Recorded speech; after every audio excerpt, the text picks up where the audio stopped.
e a forma como os icnofósseis se diferenciam no seu processo de preservação dos fósseis, né? Que são condições quase sempre distintas. Tá ok? Xavier, com você. Muito obrigado, professor Ismar. E assim iniciamos essa tarde. É um prazer conversar com vocês. Realmente uma época do ano muito esperada para mim. Vir aqui ao Crato e participar das expedições da geologia, do Ismar. É um período sempre bastante intenso e rico e muito divertido para mim. Além de ser uma época que eu durmo mais do que em casa, na realidade. O Ismar me pediu então para falar sobre fossilização. E na realidade eu vou falar desse assunto um pouco tangencialmente, já que a minha experiência, a minha especialidade não é a geologia e muito recentemente que eu tenho me interessado, além dos fósseis, nos processos de fossilização. Eu queria, em primeiro lugar, dar só uma ideia qual foi o interesse por trás de encontrar um coração fossilizado. Eu sou médico, meu background é em medicina e eu fiz doutorado em fisiologia cardiovascular, estudando coração, vasos. E eu tive um treinamento molecular e mais recentemente, quase 20 anos atrás, eu fiz um pós-doutorado em biologia do desenvolvimento, embriologia, né? Embriologia é um termo mais restrito, mas mais conhecido. Biologia do desenvolvimento é um termo mais geral. E o interesse é entender todos os processos de desenvolvimento. E eu me fixei no desenvolvimento do coração e durante o meu estágio lá fora, eu tive a sorte de me deparar com o processo de formação do coração. O coração, a maioria de vocês sabe, ele é um órgão, ele é composto de câmaras, o coração vertebrado. Então, para tornar as coisas bem simples, ele tem dois tipos de câmaras. São câmaras de entrada e câmaras de saída. A câmara de entrada recebe o sangue, é um reservatório. E a câmara de saída é, na realidade, uma grande bomba que manda o sangue para a circulação. De todo modo geral, existem dois tipos de câmara, de entrada e de saída. Os vertebrados são bem diversificados. Então, essas câmaras de entrada e saída, elas assumem formas variadas, dependendo de cada espécie, de cada nicho, de cada gênero. Então, nós temos o seio venoso, que é uma câmara bem fininha que recebe o sangue das veias. Nós temos os átrios, que são os grandes reservatórios. Passando dos átrios aos ventrículos, que tem a parede grossa, que é uma bomba bastante forte. E antes de chegar nos vasos, a gente tem uma câmara que chama cônus arterioso. Então a gente tem seio venoso, átrio, ventrículo e cônus arterioso. Às vezes pode ser complexo, mas fundamentalmente são câmaras de entrada que recebem o sangue e armazenam, e câmaras de saída que jogam o sangue na circulação.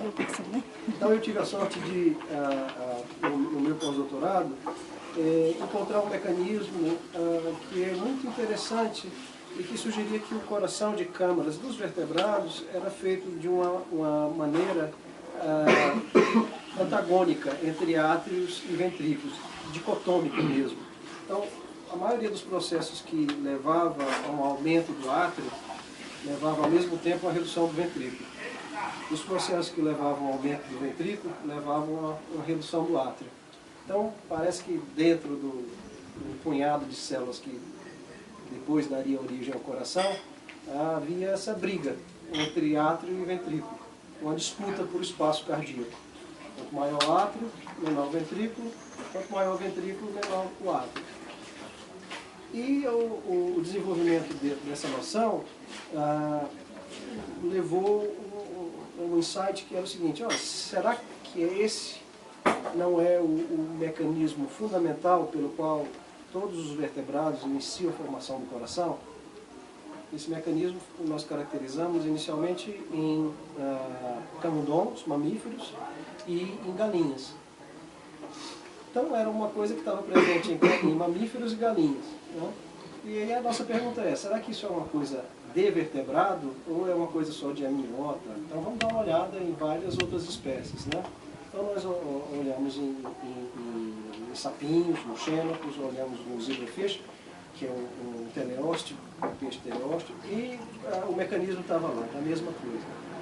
Então a hipótese mais econômica, mais parcimoniosa para explicar isso é que isso talvez seja um mecanismo ancestral de vertebrados. Talvez o primeiro vertebrado já tenha esse tipo de dicotomia entre átomos e ventrículos. Mas, tá, como é que eu vou saber isso? Isso é só uma hipótese. Quais seriam as maneiras de se investigar esse fenômeno na base dos vertebrados? Alguém tem ideia? Um grupo externo. Um grupo externo. Qual tipo? Cefalocordato. Quais seriam os grupos externos? Cefalocordato pelo hipótese antiga e o cordato mais recente. Só o cefalocordado? Não, pode ser pegar outros também. Quais são? Deuterostomado. São deuterostomados. Mas dos cordados nós temos dois grupos. São os cefalocordados e os tunicados. Que é urocordato também. Não vi se falar urocordado. Que também é chamado de urocordado.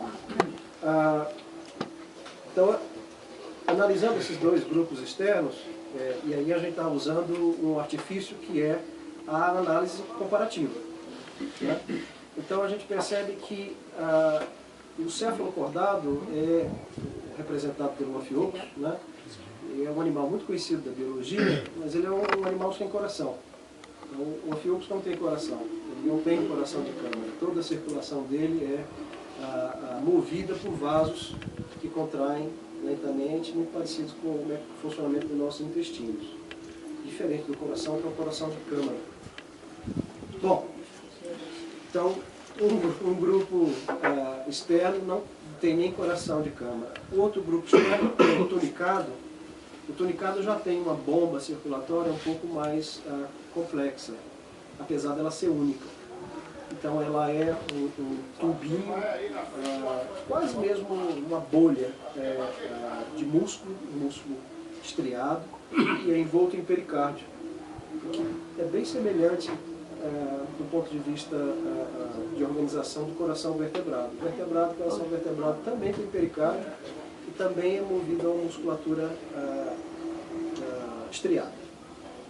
Então, olhando os grupos externos e os vertebrados, a gente propôs uma ideia simples. Em 2005, nós propusemos a ideia de que, na realidade, talvez o tunicado e o vertebrado estivessem mais próximos, que é uma coisa que foi concretizada com o estudo de filogenia molecular, bem mais recentemente, que subverteu a ideia do peixe, que era cefalocordado. As mais morfológicas, cefalocordado parece mais um peixinho, né? Parece mais um dastílio, tudo é dastílio. E o urucordado, o tunicado, parece mais alguma coisa que vem na sua salada, né? Na realidade ele é mais semelhante ao vertebrado, até um girino na sua fase embriônica, na fase larval é muito diferente. Então, a ideia é que tenha havido uma certa progressão no sentido de trocar aqueles vasos lentos por vasos mais rápidos e trocar múltiplos vasos por vasos únicos enclausurados em pericárdio. E aí os vertebrados foram além, criando câmaras cardíacas. Mas, de novo, essa abordagem comparativa ela é um pouco frustrada porque é uma hipótese, né? O que será que a gente pode lançar mais a mão para A gente se diverte. Para investigar esse tipo de hipótese? Tá, vocês falaram da análise comparativa, o que mais pode ser falado? Recorrer ancestrais, né? Tá, então, ancestrais. Vertebrados. Quais são os vertebrados mais primitivos, mais basais que vocês têm notícia? Tem. Bicho tem muito. Tem Tem os mixiniformes, Isso. tem lampreia. Exatamente. Então, os vertebrados mais basais, mais primitivos, são as lampreias e o peixe-bruxa, né? Os mixiniformes. Esse já tem um coração que é o coração vertebrado prototípico. Ele já tem câmaras de entrada e câmaras de saída. Então não nos ajuda tanto assim. O que mais que eu poderia fazer?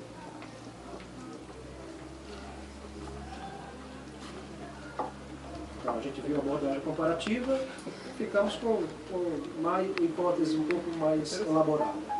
Entramos com uma análise de ancestrais, né? Também é uma análise comparativa. Né? Qual o objetivo no final? Assim? O meu objetivo, a minha pergunta é, como surgiu o coração de câmaras? Sim. Essa é a pergunta. Análise de registros fósseis.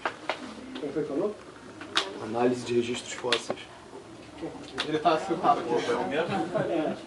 Eu não ouvi, desculpa. Então, é óbvio que se a gente tivesse o recurso, tivesse o registro fóssil à disposição, então eu já me animei. Então, vamos lá no registro fóssil de corações.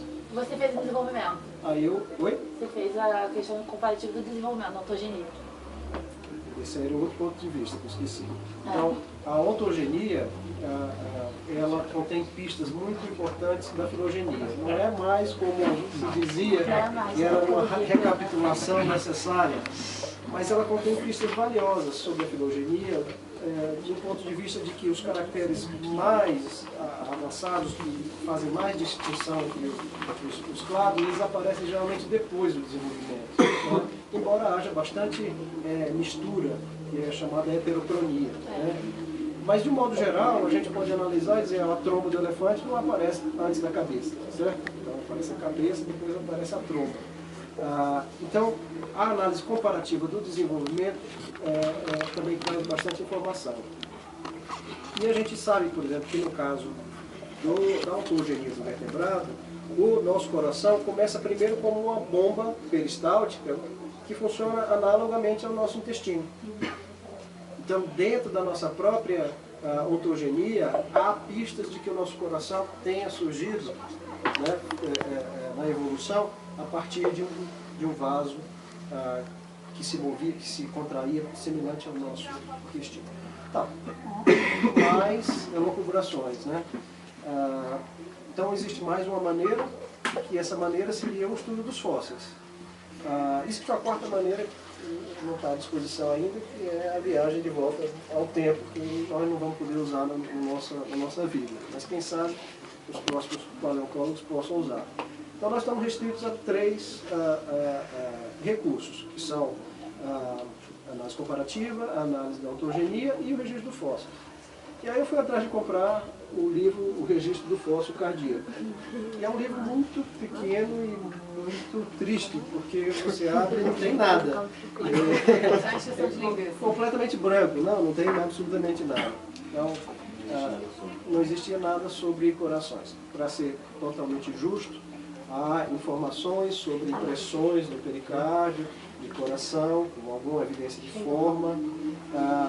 Em 1996 houve um relato bastante provocativo de um dinossauro, Celossauro. Ele é Cerulossauro. Cerulossauro de Maniratora. Montana, eu acho, lá em Londres, não me lembro. Ah, não, eu pensava ao que eu descobri. Não. Ele tinha fígado e todas as partes. Esse eu vou querer ver bem. Mas na Montana também. apareceu um que era muito provocativo, porque tinha um esqueleto de animal e dentro do tórax tinha uma espécie de peça com círculos concêntricos, fizeram a tomografia, sugestivo. O problema é que a análise posterior mostrou que a mais recente, de 2009, 2010, mostrou que é provavelmente um tronco de árvore. Não dá para dizer que é uma coisa muito... não é uma gafe, porque era sugestivo. Mas a questão que foi encontrada era um arenito. E o arenito, todo mundo sabe que é difícil preservar, muito difícil preservar a parte mole, né? Então, a análise mais recente mostra que, sugere que era um pedaço de tronco. Então, era essa o tamanho do registro fóssil que a gente tinha. E eu estava muito satisfeito em publicar um monte de especulação, vim por outras razões, eu vim ao sul do Ceará e encontrei com o Idanés, que vocês todos conhecem, e comentei com ele que eu tinha interesse. Ele disse, por que você não vem ao Araripe? Porque o Araripe é famoso pela conservação. Eu já conheci o Araripe, mas eu não estava muito ligado no Araripe porque é Cretáceo, né? E os peixes do Cretáceo já são peixes, né, há muito tempo, já tem coração, é tudo igual, praticamente. Mas, dado a pobreza do conhecimento na área, eu disse, vamos começar. E aí eu vou contando uma história porque é mais interessante. Então a primeira coisa que eu vi foi o calcário laminado lá, nessa mesma pedreira que a gente viu ontem, né? Eu fiquei fascinado pelos peixes, pelos mesmos dastídeos que vocês viram todos, né? Mas a característica desse tipo de fossilização, para começar de uma maneira muito simples, ela traz o animal, os ossos do animal, o corpo do animal muito achatado, né? É claro que vai ser achatado, porque quantas camadas estão em cima, mas a questão que ele é achatado também porque provavelmente o que havia entre os ossos e as escamas já havia se perdido antes do sepultamento. E isso é uma característica desses fósseis, pelo menos com os peixes, todos esses dastídeozinhos que vão encontrar estão achatados. Muitos deles têm alguma evidência de ter sido preservados, somente tecido muscular. Se você olhar, você vai ver aquela coisa pretinha ali, muito provavelmente tem resto de músculo ali. Tem coisas muito mais fininhas. Depois eu comecei por lá, não progrediu muito.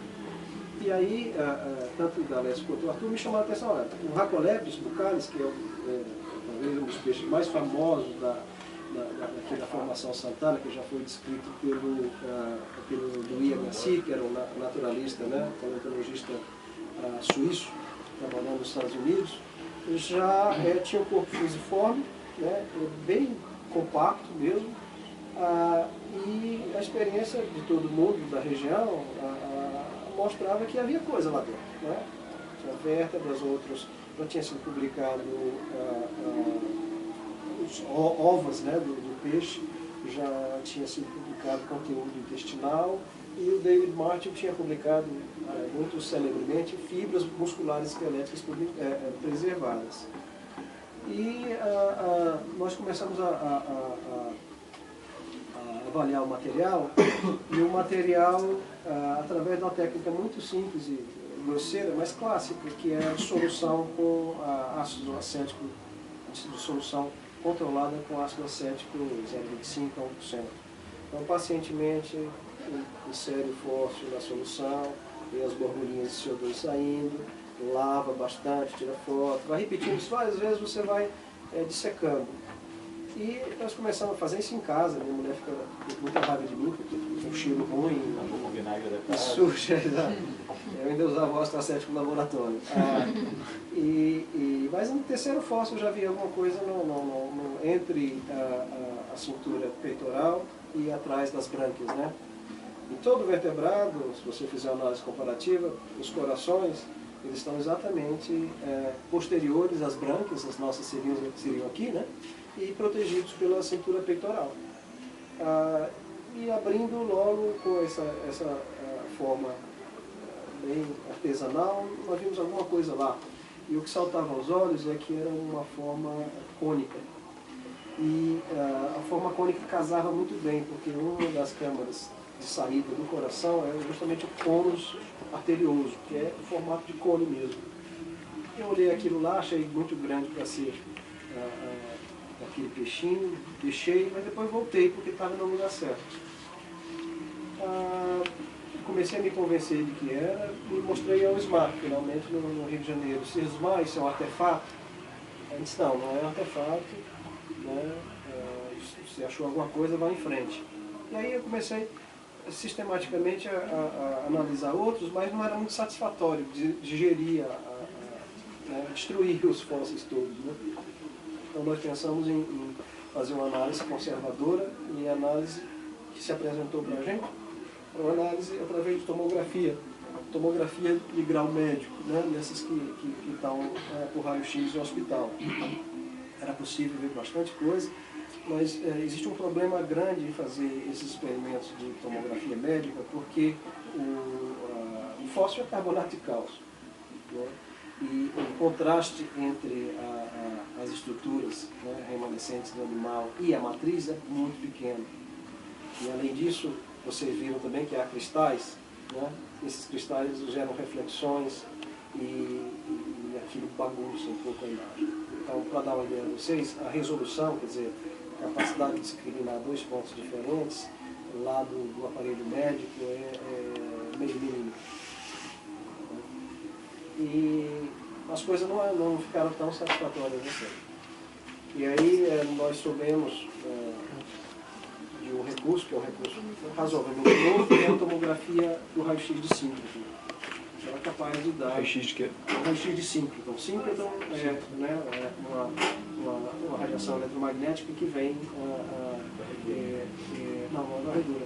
Que vem de um acelerador.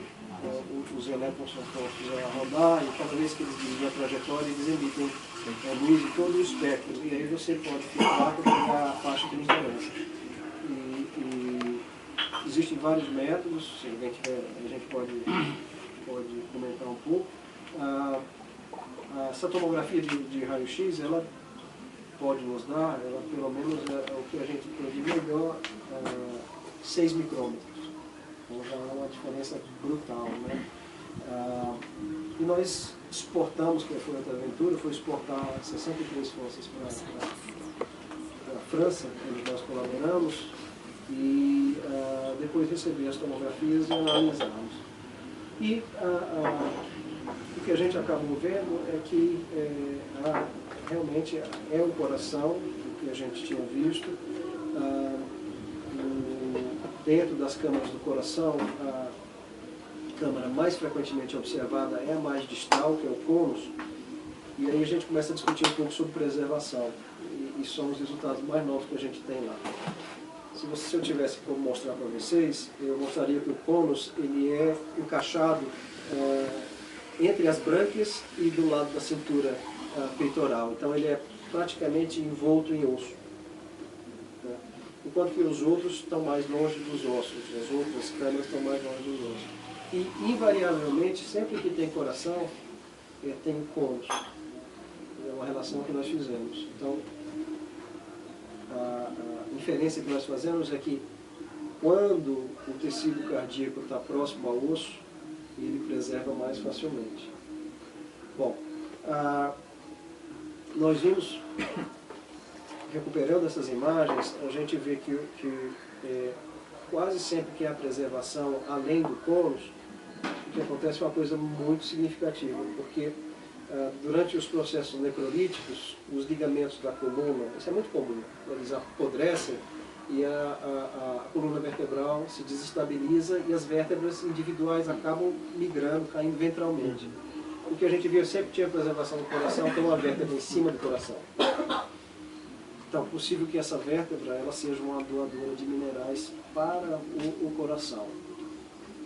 Usando uma outra técnica que a gente tem lá na nossa instituição, que é a fluorescência de raio-x. A fluorescência de raio-x é uma técnica espectroscópica. A gente pode ver a assinatura espectroscópica de vários elementos, zinco, cálcio, mais frequentemente ferro, que a gente está bastante interessado, um monte de elementos. Então a gente viu uma coisa muito bacana, que osso, normalmente o osso, você sabe o que é feito o osso, né? O que é feito o osso? Fosfato de cálcio. Fosfato de cálcio. Então tem bastante. Mas há outros elementos também, né? Elementos que estão lá, elementos em menor quantidade, como o zinco. Né? E durante os processos de fossilização, há também um aumento das concentrações de zinco que vão ser incorporadas no ambiente. Né? E o que a gente viu é que o zinco da vértebra, ele aparentemente ele forma um contínuo com as partes mais próximas do coração, sugerindo que houve uma certa transferência de minerais realmente da vértebra para o coração. Nesse coração, uma das perguntas mais óbvias era a seguinte: olha, se é coração, um dia passou sangue dentro. Se passou sangue dentro, tinha massa. A massa, né, tem hemoglobina, a hemoglobina tem M tem ferro. Então vamos ver se tem ferro lá. Hemoglobina tem Hemoglobina é o grupo M, é um grupo pirrólico, né? Que é uma coordenação, um átomo de ferro coordenado com 3 grupos de então, nós fizemos uma análise de fluorescência de raio-x e tem ferro. Bom, aí todo mundo que conhece fósforo, grande coisa, né? Grande coisa, porque ferro, se a gente está no ambiente que é um ambiente pobre em oxigênio, né? A energia das bactérias na aeróbias passa do oxigênio como carregado no final, passa para o enxofre, né? E o enxofre acaba gerando pirita, né? No ferro. Então, tem muita pirita. Se você olhar a matriz do fósforo, ela é cheia de pirita. Mas se você olha dentro do corpo do fósforo, é extremamente pobre em ferro. E só há ferro em regiões muito pontuais. E aí, o que é bacana, e uma dessas regiões era o nosso coração, que nós investigamos. Era no fígado também? No fígado, eu não me lembro. Eu posso dizer que tem fígado muito bem preservado também. Nós não investigamos, mas tem fígado lindo preservado. Possivelmente. Nós não olhamos. Assim, tem ferro na coluna, é bem associado com a coluna. Não sei se são os vasos,